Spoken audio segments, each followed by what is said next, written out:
So the aim of the Arthur W. Page Center and the Page Society is to help individuals become counselors to leadership, both internally and of course externally as an agency. How can individuals best prepare themselves for this role as a counselor? I think that's a good question from an ethical standpoint, because it does go back to, these are kind of mini stands we take in life that make us a counselor. When you're first learning public relations, you should be a good writer. So you should learn to write with proper grammar, to have an attention to detail, to make sure that you spell everything correctly, to make sure you proof things. That's a mini victory when you can do that. As you go through your career, how to effectively pitch a story to the media, how to effectively come up with a communication strategy for a program, how to sell that strategy to a client or senior management. These are all things that we do to develop as professionals, and each time it's a mini victory. And I think as counselors, I think the key thing then is, after you have each one of these victories, once you're able to do each one, master each of these skills, the point is to be so confident in your abilities in that area that you will not back away from any advice you might give on certain areas. So you might have, I still do this to this day, and this is an example, but if I write a press release for a client and one of the people on the client side want to change a word or two, or they want to change the way titles are done, I don't challenge that if it's their preference, so long as we're doing it in a quality way and very consistently. So you have to be flexible. You have to pick your battles. But there are times when people want you to sacrifice quality because it's just something that they want to do, or maybe they don't think about it. They just want to do things a certain way, not thinking that there's any other way to do it. And if we have higher standards, we have to enforce them.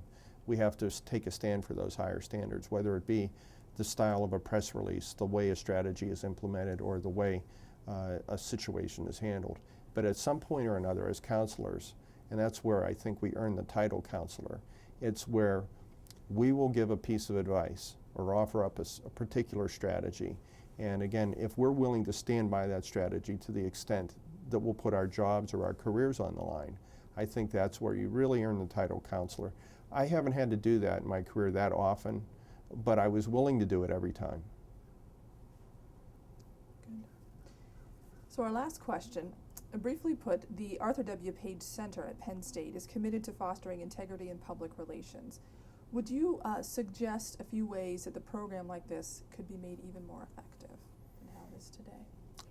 I don't know much about the center to know what it should be doing, but from what I know, what's being done right now, the lecture series and having the center here on site, having a program, having Dr. Parsons take responsibility for his part of the program, the whole Don Davis School is just, it's a great statement, and it's really good to give students access to ethical training and they cause them to start thinking of these ethical questions before they get out into the real world.